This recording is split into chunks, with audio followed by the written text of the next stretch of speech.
Shams Charania reports that Trae Young's top destination is the Washington Wizards. This trade might just be imminent.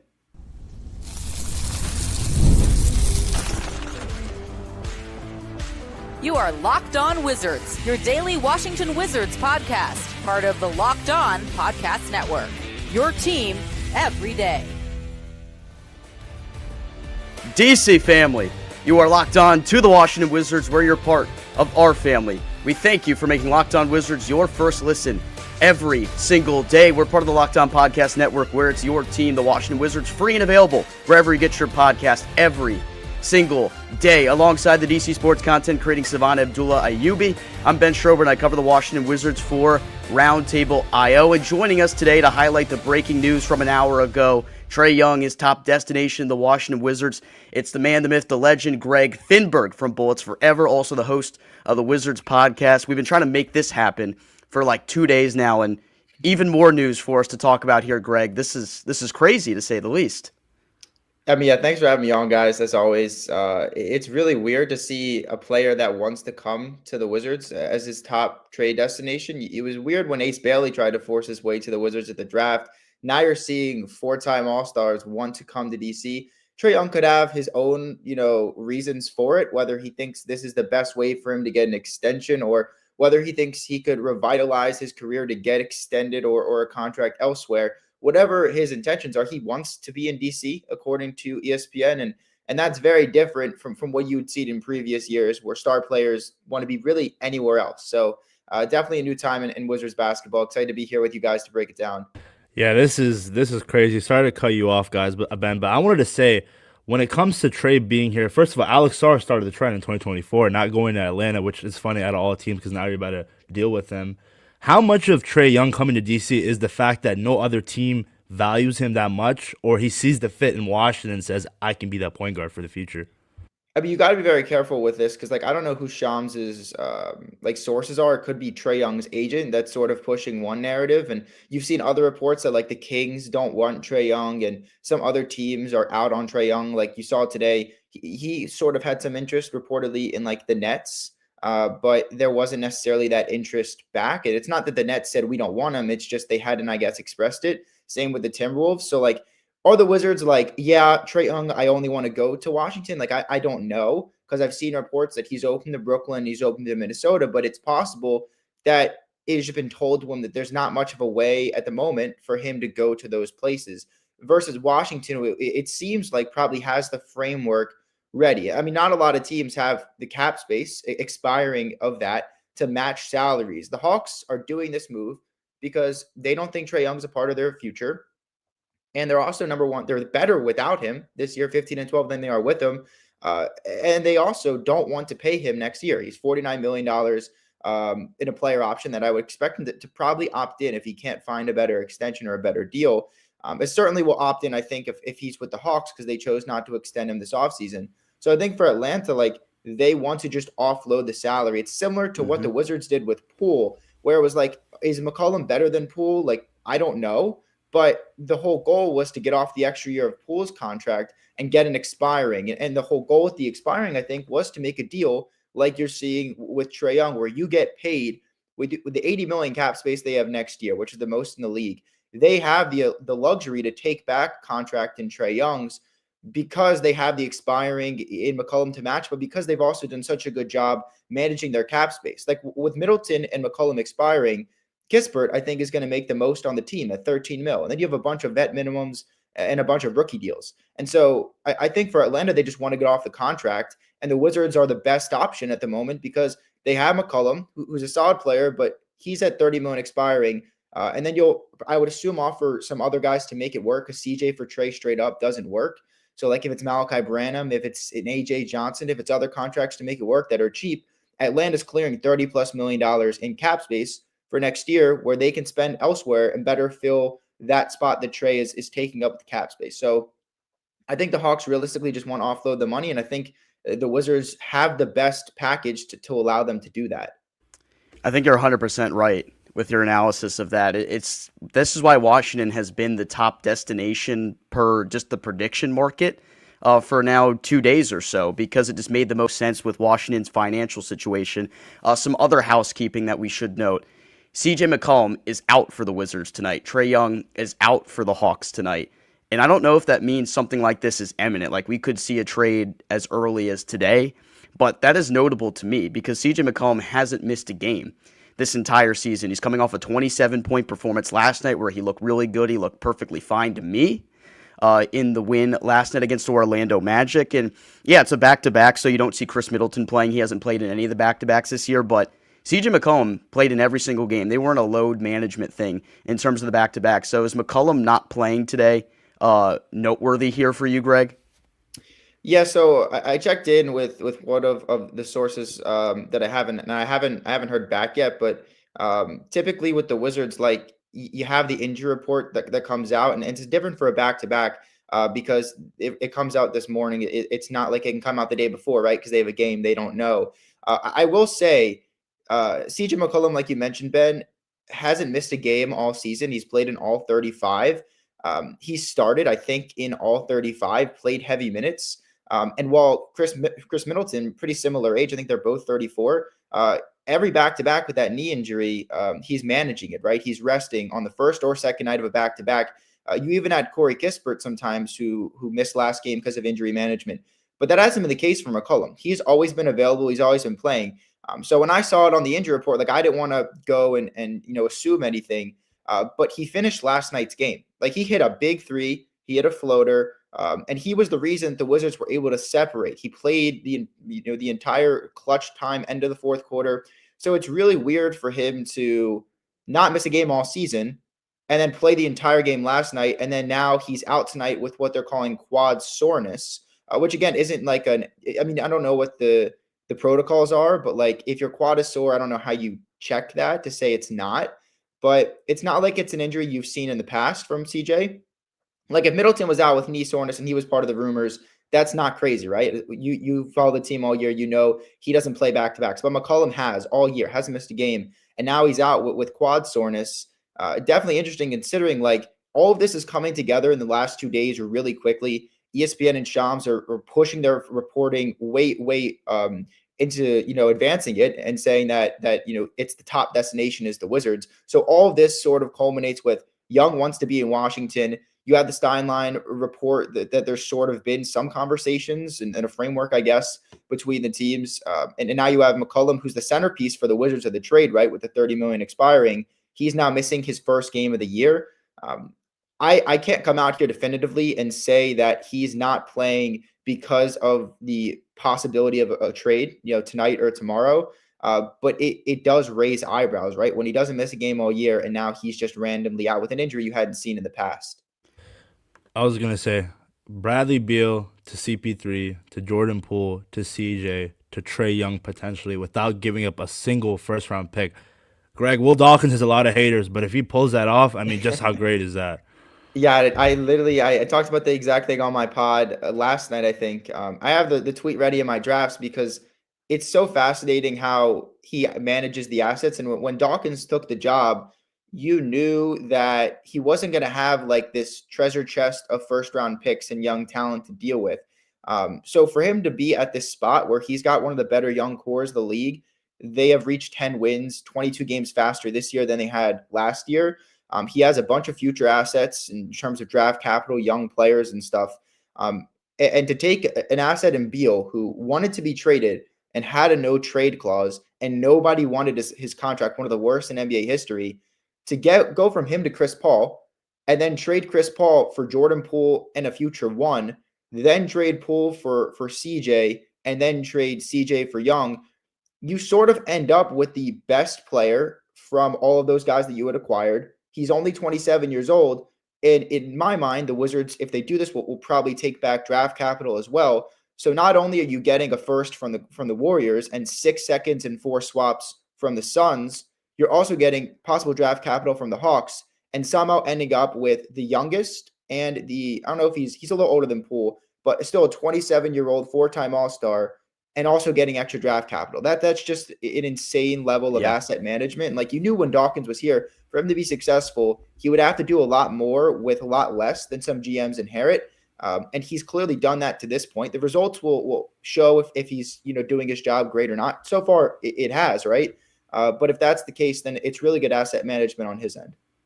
I'd be shocked if this deal didn't include Washington getting back a significant asset in return, whether it's one of those first-round picks like the one from the DeAndre Hunter trade, which Cleveland owned the right to the pick. Atlanta owns it now. It's projected to be a mid-first-round pick.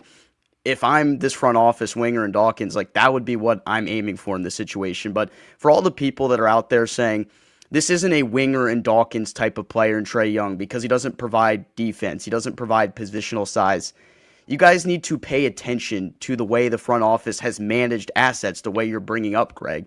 The reason you traded Jordan Poole was so you could have the situation here where you have an expiring deal in CJ McCollum. And then when you're able to trade that expiring contract, because that's what you do with expiring deals as a rebuilding team, you do it to take on bad contracts, not to sign big-name free agents. Because the Wizards created this financial flexibility, they now have the ability to take on Trae Young's $49 million contract. Even if he does opt in, you sit him for the rest of the year potentially if you don't want to mess up your tank. We'll talk about that in the second segment. But additionally, if you think about it, Washington can then try to flip him again at the next deadline. That's not out of the realm of possibilities. If Washington doesn't feel like they're in a place where they're ready to compete, ready to be in the playoffs, they could try to flip him once again. That's what this front office has done. I think there's a lot of misconception among the Wizards fan base right now because Trae Young says he wants to be extended from where he's going. But even though he has the Wizards as his top destination, that doesn't mean the Wizards are extending him long term. I don't think that's the reality. He doesn't have a no trade clause, so he can't just say where he wants to go. Oh, they're not going to extend me. I don't want to go there. No. That's not how this thing works. Washington's going to do Atlanta a favor here, and I think this is going to pay dividends for Washington in terms of getting that asset back. Yeah, it's possible that they extend him. I don't know if that's likely. It was reported that Young wants to be dealt to a team that would extend him. It seems like he's sort of at that moment in his career that I don't know if he's in his prime, but he knows that he can't, always get paid max contracts. He knows that he's got to capitalize on these deals. And his value is probably at the lowest that it's been since he's entered the league. He's a 4-time All-Star, a 1-time All-NBA. He led the Hawks to the conference finals in 2021. But since then, I think they made the playoffs once or twice, made the play-in a bunch of times, and haven't really had much to show for it. I think both times they made it, they were either the 7 or the 8 seed as well. So it's not like he's been that successful. He's dealt with injuries as well. And the Hawks this year are a much better basketball team without him. So I'm sure for Trae, his whole goal is just to sort of say, I want to get dealt and I want to get extended. It's not that easy because teams might not want to give up the money for a guy that's battled a quad injury all season, has had injury issues in the past, I think, with his ankles. And also, the team is just that he's playing for is better without him. He doesn't fit, I'll say this, he does not fit the Hawks. He also doesn't fit the Wizards at all. The Wizards are trying to get guys with positional versatility, guys that can play both ends, guys that can guard 1 through 3, 1 through 4. Trae Young is none of that. Trae Young is a point guard that can score the ball, that can get others, open and find open teammates. He can average 20 and 10 for you. Is that going to translate to success? I don't know. Is it going to be helpful on the defensive end? Probably not. He's one of the worst defenders in the league. So it's not like the Wizards are sitting there saying, this is our franchise cornerstone. We'll give you a couple firsts for him.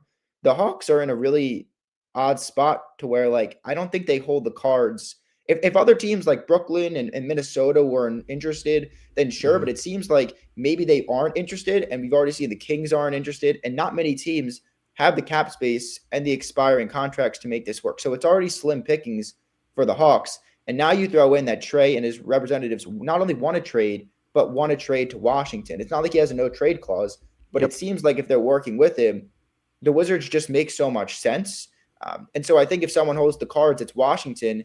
And that's why, like you mentioned, Ben and AB, and I agree with, if anyone's getting draft capital here, it's got to be the Wizards. And to take on a big contract like that, I think it's got to be pretty substantial, if you're asking me. Music to my ears, man. We're so late for the break. So when we come back, we continue this conversation here. Trae Young has his top destination as the Washington Wizards right now. Let's be real, managing your finances can feel overwhelming between subscriptions, you forgot about bills that keep going up, and trying to figure out where all your money actually goes each month. It's easy to feel like you're losing control. And who has time to track every transaction or hunt down the hidden fees? That's where Rocket Money comes in, the personal finance app that helps you take control. It finds and cancels your unwanted subscription, monitors your spending, and helps you lower your bills so you can grow your savings. I was shocked when Rocket Money showed me I was still paying for my gym subscription at school. I completely forgot about it, and now I'm saving so much money. I love how it tracks all my subscriptions and let me cancel them right in the app with just a few taps. No more hunting down customer service numbers. It even consolidates your checking, savings, loans, and investments into a single dashboard so you get a clear view of your entire financial picture. Let Rocket Money help you reach your financial goals faster. Join at rocketmoney.com/lockedon. That's rocketmoney.com/lockedon. rocketmoney.com/lockedon. This episode is brought to you by Betterhelp. As we roll into the new year, there's a lot of pressure to chase a new you, but sometimes it isn't about reinventing yourself. It's about feeling a little less weighed down. Therapy can help you understand what's been holding you back by giving you an outside perspective on your emotions, motivations, and relationships. And that's why Betterhelp can be such a helpful place to start. Their therapists are fully licensed in the U.S. and work under a strict code of conduct. They help match you with a therapist based on your needs and preferences, so you're not doing all that legwork on your own. And if the match isn't the right fit, you can switch to another therapist from their tailored recommendations at any time. BetterHelp has served over 5 million people with more than 30,000 therapists, and live sessions average a 4.9 out of 5 rating across more than $1.7 million client reviews. BetterHelp makes it easy to get matched online with a qualified therapist. Sign up and get 10% off at betterhelp.com/NBA. That's betterhelp.com/NBA. Crazy times in our nation's capital right now. Trae Young has his preferred destination as the Washington Wizards. Greg Finberg joins us right now on the Locked On Wizards podcast. And you said it very astutely, Greg, like the Wizards have the leverage in this situation, which is insane to think about because I feel like you can take your time a little bit here if you're Winger and Dawkins to get this deal right, because Atlanta clearly has Trae Young's days numbered. They're going to get off that contract one way or another. They seem hell-bent on it because he doesn't fit what they're doing right now. They're better without him, as you mentioned. They're 2-8 with him playing this year. With that being said, how stingy, I don't know, stingy is probably not the right word, but how hard can Washington negotiate in this situation until they feel like they get the right deal here? The Wizards got all the time in the world, and to be honest, the longer they wait, it is probably for the better. Just because, like, they know there's the whole thing with Wizards fans. I think isn't like some people don't think Trae Young fits, and that's okay. But I think more of the fans that are on the side of don't do this is that they think Trae Young will make them too good. Like they're already playing really good. They need a point guard. And they think inserting Trae Young could hurt their chances of obviously being bottom 4, guaranteeing a top 8 pick, and guaranteeing that they keep their pick. There's already fans concerned now. And if you add in Trae Young at a position of need, their whole fear is that maybe that takes the Wizards from a bottom feeder to like a team that is maybe the 7th or 8th worst team in the league. And that could hurt. So I think the longer, obviously, they wait, which there's like about a month till the deadline, I think that only benefits Washington. But if you're Atlanta, I think maybe with Trae Young obviously working with you, Shams reported that the Hawks want to get a trade done, and Trae wants to get a trade done, I guess, as quickly as possible. So I think maybe their camp is sort of pushing for like, we'd like to just get this done. And they're not bad. I don't know if they're 15 and 18 or like a couple games under 500, but maybe they feel that this season is salvageable, and they feel like some of the pieces they get from Washington might help them compete this year. So maybe they want to get something done as quickly as possible as well. They can't hold out Trae Young so long if he's healthy, right? Because he has had the quad injury, but they can't just say, we might trade you at any moment. You're not playing. Like, I don't know. I don't think that would fly in the league. So I think for the Hawks, maybe their thinking is, let's just get this done. Let's get this deal over with. Let's get his $49 million off our plate for next year versus the Wizards, who are like, hey, man, we are the offer. I don't know who other offers you have. We're here, and the longer you wait, that's fine by me. So I think one side might want to get it done. I think Trae's reps probably want to get it done as quickly as possible too, because it's more time for him to build up that value if he does want to opt out and sign a bigger long-term deal in the offseason, because he is in charge of those chips. He has the player option. So I think if you're the Wizards, sit back and if a trade comes together, they accept your offer, then go for it. I think we're holding all the cards, guys. We're one card away from calling Uno. I think you brought up good points with Trae Young, Greg, and I know he's not the best defender in the world. Whose game, at least with the young Wizards right now, I think it's Alex Sarr. Whose game would flourish the most if they shared the court with Trae Young?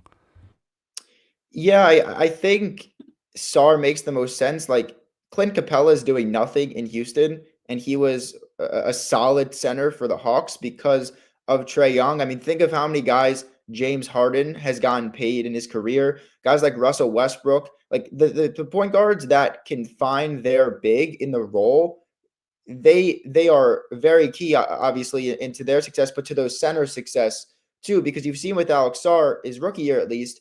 I mean, what were his options? He had Jordan Poole at point guard, but it's not like Jordan Poole was this like playmaking pass first guy. He's a guy that can score the ball, can shoot the ball, and occasionally find his open teammates. But it's not like Sarr's play with that marquee guy. That's what makes it even more impressive this year is that it's sort of like a point guard by committee. Like he's playing with CJ, he's playing with Bub. It's not like he has that guy to just set him up. And Trae Young has some of the best vision in the league. I think he's a 4-time assist leader. He's averaging 9 this year in what they're calling a down season.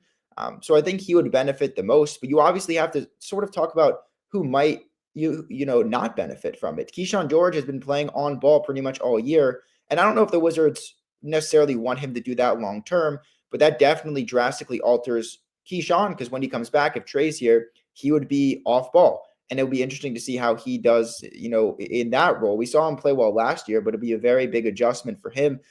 In terms of Bub Carrington, Trey Johnson, those guys have been playing some on-ball reps with some other guys down. Now you insert Trae Young. How does that look for them when he's so ball dominant? And so that's obviously the negative side. But for Sarr, it's perfect. He has a guy that can find him at any point.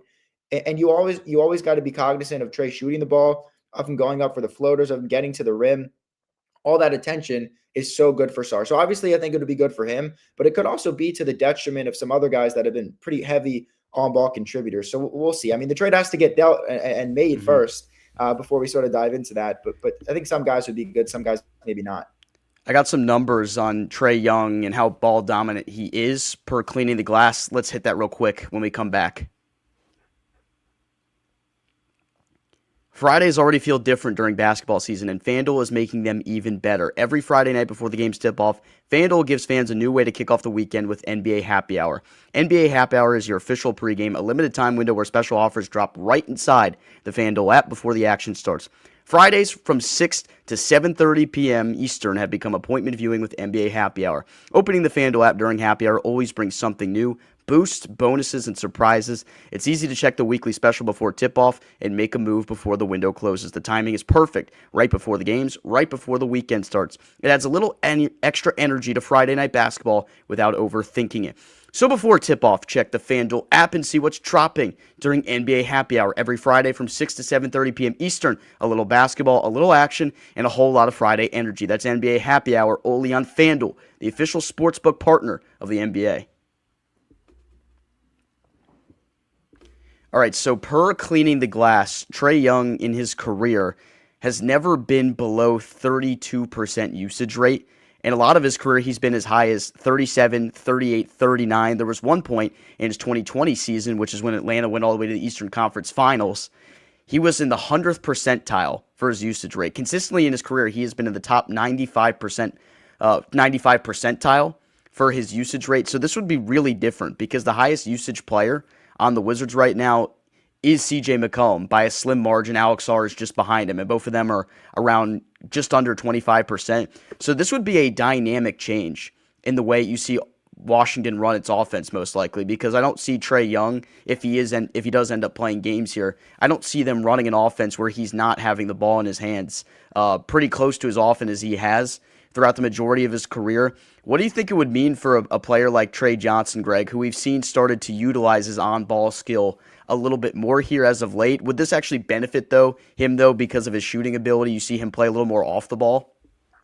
I mean, I remember back to before they traded John and they had Davis Bertans, who's this great shooter, and they were so eager for them to get to play together because all Davis had to do was just sit in the corner and get the feeds from John, who was really good at those skip passes, getting into the lane, finding open teammates. It sort of reminds me of that with how good of a shooter Trae Johnson is. You've had like a lot of the players on the Wizards have played various different roles, and Trae was off ball for a bit. He's played a little bit more on ball. But I think early in his career, if Trae can just sit at the 3-point line and get open looks, that's rare, right? The Wizards have to run plays now, and that's rare that they do that. No, Ben, you've been on that. But it's rare to see Trae Johnson wide open from three. A lot of his have lately been off the dribble, and then they chase him off the line. He gets to the mid-range. That's good for his development. But for the Wizards and I guess their success, like if Trae Johnson just has to sit on the wing for Trae Young to just penetrate the defense, drive and kick, whether it's like a kick out just to Trae or he sucks in the defense, kicks to the corner, who then swings it to the open Trae. Trae Young just does, he gets it done. Open shooters and open, big men that are rolling. It seems like Trae Young sort of makes your offense go. And I think offensively for Trae Johnson, it would be a lot easier for him to score. But you also got to think, is that better for his development? Because I've liked how difficult it has been for him to get open because they don't have a true point guard. And Trae Johnson has had to evolve and develop. And that's an essential part of his game is putting the ball on the deck and figuring that stuff out. Stuff I don't know if he would be able to do with someone who's as ball dominant as Trae Young. But I'm sure the Wizards would figure something out if the deal gets made. Yeah, I think Trae is box office, and a lot of people think that I'm speaking as a fan perspective, not an analyst. But if you kind of see what he's been doing the past couple of years, I understand his tenure in Atlanta ending doesn't look so good. But if you bring him here, I think if you think he's that right guy at PG and you landed a Bonza Boozer, that's a nice starting five, Greg, in an East that potentially could be wide open next year. Do you think this, because I've seen on social media that Wizards fans either love this deal or hate it. I haven't seen it in between. How do you think majority of Wizards fans would react? I think we'll react to the deal, like to just them getting Trae Young. Yeah. I think excitement, honestly, like you're gonna have your dwellers that are just gonna be like they're gonna lose their pick, and it's the same people that were scared they were gonna lose their pick like a week ago when they won two games in a row. It's like you have to be excited for a little bit, and like I think there would be a section of the fan base that would be pretty like upset about it, whether it's because they don't think Trae Young is a good player or they think he's too good of a player and that'll hurt their draft. But I think the majority would be excited. He would be the highest profile player they've had here, I think, since Beal. In terms of just the all-stars in general, like Jordan Poole, high profile, but it's not like he's been an all-star. It's not like he's been an all-NBA guy. It's not like he's been the best player on a team that went to the conference final. So I think Trae Young would be that. He'd be the most skilled player since the Beal and Westbrook days. He would put fans in seats, and I could care less about that. Again, I'm not profiting from the team. I don't care. But I think you would see a notable uptick in the amount of fans that not only care but are going to games because they want to see a guy of Young's caliber playing with this young, ascending core. So I think most of the fans would be excited. I will say, like, it is valid to be concerned because, like, they are 10-25. They're the fourth worst team, so they're still bottom four by 2 games. There's still about 50 games left. But, like, they are also getting further away from, like, we can't, if you're the Wizards, you can't go outside the top 5 if you're the worst team. Outside the top 6 if you're the second worst team. So they could fall maybe, make sure that they're in the top 8, but they could also fall pretty far. So I think it's valid, but I think most of the fans would probably just be excited to add someone as exciting at his peak like Trae Young.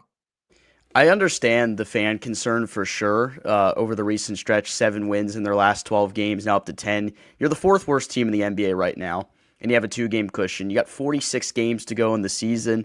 CJ McCollum is obviously likely on his way out if this trade gets done. And the concern would become, like, if you have Trae Young here, that probably does boost your win total. I feel like there has to be some sort of way you see him sit in the situation or that injury lingers around because – guys, like the fan base here, I don't know if a lot of you are just that concerned or don't believe in Dawkins and Winger in this situation. They are aware of the top 8 pick protection. Like, they are well aware that they are not interested in losing that. They've made that very clear.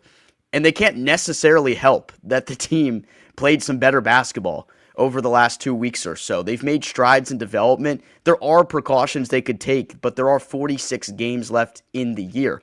You also have teams like New Orleans that are behind them right now that have no motivation to be bad.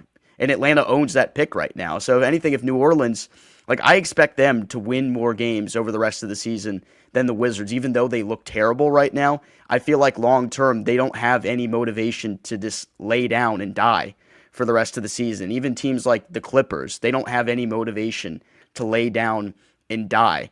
I feel like this tank is going to be just fine. I feel like the Wizards will finish in the bottom 4. Will they finish at the bottom, though? I don't know. Indiana is like insane at losing these days. It's kind of ridiculous how bad they are at this point and how often. I think they've lost like 13 games in a row or something like that, Greg. But I want to get your thoughts on the concerns around the tank right now and how Trae Young would add to those concerns if they don't sit him, or what the plan would be for that. It's valid. I think a lot of it, like it's obviously easy to not watch any of the games, just look at the box score and say, "Oh, nice, the team lost. That's better for them long term."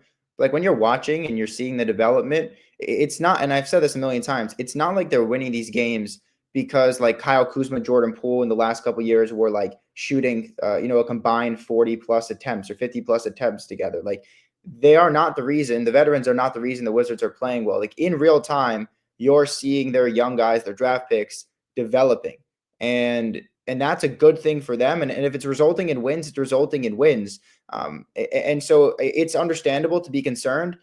If there's 10 to 15 games left in the season, then sure, you can be concerned, but I mean they're 35 games in, like there's 47 games remaining, like they have a bunch of time to lose more games. And I think, like Ben mentioned, Michael Winger and Will Dawkins know it more than any fan that they need to keep the pick. That's number one priority, right alongside development. But they're also not going to just say, "Oh, we're upset that our young guys that we drafted are playing too well." Like that's not a concern for them. It's not the players' job either to make sure that they tank to get a pick. It's the front offices, and I'm sure moves will be made accordingly. Like you saw last season, like Lauri Markkanen didn't play like for most of the second half because I don't know, they wanted a better pick and they didn't get it. There has not been the worst team in the league with the new lottery system has not gotten the number one pick. The Jazz and the Wizards, the two worst teams last year, got 5 and 6, the two worst picks that they both could have gotten. It's not a shoo-in that they're going to be there. Bottom 4, I think, is the goal. But even if they're bottom 5, bottom 6, there's a combined like 3.6% chance they won't be in the top 8. It's not a guarantee like bottom 4 is, but it's also very unlikely that if they're bottom 5, bottom 6, that they won't be top 8. So with that being said, like I understand the concerns, but I would hold it for a couple more games at least, and sort of let the young guys play and develop. Yeah, it's such a funny predicament because it's like we've been complaining so long for not winning, but now we want to lose so we can get a guy like DeBonza or Boozer. And it's funny that you mentioned New Orleans, Ben, because I think we're playing them on Friday, so that's going to be a fun matchup in the district. I just think at the end of the day, guys, let Will Dawkins cook. The season's going to go by. That lottery, finishing at the bottom of the barrel doesn't ensure you that first overall pick, which you mentioned, Greg. I love how you mentioned that. I mean, this is huge. I think right now, at least this is a point, if you're a Wizards fan, where you see the vision. If you didn't see it before these past few days, you're going to see it now. What they're trying to build, getting a guy like Trae Young, getting draft compensation, the amount of young guys that they've been playing. Alex Sarr is playing at a really good level. I mean, 200 people in here. Make sure you guys check out the Wizards podcast. Greg, you can go ahead and plug that in. Great stuff. Yeah, it's very nice of you, AB. Wizards podcast on Apple, Spotify. We're on YouTube as well. So check it out. I did a pod last night about the Trae Young stuff. Your guys' pod was awesome. Damo was so great. Really good ball knowledge there. But yeah, if you want to check out what I have to say, I'll probably do a pod later after the game. We'll see if Trae Young's traded at that point. I don't know. Yeah, Wizards. I keep refreshing my screen, guys, just to see if we get a notification. Yeah, I'm almost just like dreading if I have to record again. If a move maybe hold off till tomorrow, guys. Maybe I don't know. I'm just spitballing. But I mean, there is a game tonight. The Wizards play the Sixers tonight. Maybe the Wizards get back track on in terms of losing. Get back on track since that's kind of what we're talking about here. Greg, just real quick before we get you out of here, I was talking to some people about this yesterday in terms of next season for this Wizards team. There's an understanding that the Wizards cannot tank forever. Like, it's not something that can happen. It's not something a front office does. You get 3 years of bottoming out, and then there's a reasonable expectation to really increase your win total and to get back to where you need to be. Teams that bottom out for 3 years, like OKC, Houston, and some other teams I'm drawing a blank on right now, most of them by year 4 got to 40 wins in the season. And with where the Wizards are right now, even though they appear on schedule in terms of like how players are progressing, it'd be pretty hard to progress like 20 wins in a season. If Trae Young actually plays a full season with them here, maybe they add a center like Mitchell Robinson in free agency. Is it even possible still? I just feel like it's a lot to ask of a team to try to increase its win total by 20 in a single year. I mean, if you're the Wizards, like at a certain point, like you mentioned, Ben, you need to ascend, and they're sort of doing it already, a little above or ahead of schedule, I think, this year, because no one thought they'd be at 10-25, especially 10 wins at this point. But like you mentioned, at some point you need to see results, and they're seeing them this year, which is great. It's not like it's 3 awful years like the Pistons had, and then boom, you're in the playoffs. Like they're sort of figuring it out this year. And if you add in a guy like Trae Young, that certainly takes you to another level possibly. And in terms of that level of success, I think next year the play-in is probably like you need to be there. You can't just outright miss the playoffs and have sub 30 wins in year 4 of the rebuild, especially if you're healthy. You bring in Trae Young, you bring in maybe other veterans. You should ascend to be a little bit better than that. You don't know. The East isn't good, right? There could be a Giannis trade. There could be other things that happen in places like Philadelphia. So I think next year you need to see a little bit more in terms of success. But again, like they're going to be patient, I think, with this rebuild. And I think they're just excited to see the results are already kind of showing. It's exciting stuff, guys. Man, it's crazy. Trae Young, he might be a Wizard pretty soon. It seems like we're getting pretty close to something like this happening. You would have told me 3 years ago when Beal was still here and the new front office came around and said, Greg, if you said, you just called me up and say, hey, I'm pretty sure Bradley Beal will become Trae Young in a couple of years, I would call you crazy. But expect the unexpected when you're rebuilding in the NBA. Just expect the unexpected in the NBA period. It's such a bizarre league, but here we are. Greg, we appreciate the astute analysis as always, man. Thank you for coming on. Of course, Ben. Thanks for having me on. Thanks for being here, AB as well. Always a pleasure to join you guys and hop on the pod. Very exciting time, like you mentioned, man. We'll see if they get Trae Young. We'll see if they don't. It seems pretty likely now, but I'm sure if it happens, then you can come back to Locked On Wizards. I'm sure they'll be right here with the pod. I know Ben doesn't want to record 2 today, but maybe it happens tomorrow and you can kind of get a breaking news one there. Well, I will record another pod today because the Wizards play tonight. Everybody probably forgot, but the Wizards play a game tonight against the 76ers, whether people even care or not. I bet you nobody watches the post-game pod at this point, but you should. You should watch the post-game pod. You should watch Greg's post-game pod as well with the Wizards podcast. A lot of fun today. We'll catch you guys post-game for our guest, Greg Finberg, for my co-host, Abdullah Ayubi. I'm Ben Strober, DC family. Talk to you later.